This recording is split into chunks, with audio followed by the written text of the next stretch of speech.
Hi, hello, welcome to my channel Nursing Officer Choice.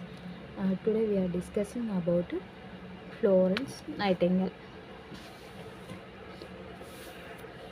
Today we are discussing about Florence Nightingale's contribution to nursing. It's from I should take class and from the Target High book. We will start. Florence Nightingale was born in Florence, Italy on May 12, 1820 and died on August 13 in 1910. Every year International Nurses Day is celebrated on 12th May.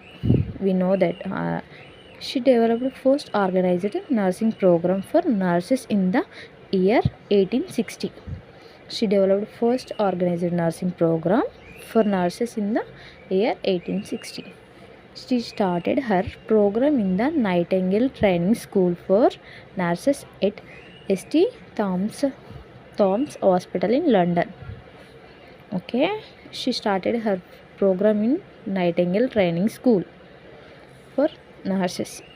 Okay, she volunteered herself during Crimean War in the year 1853.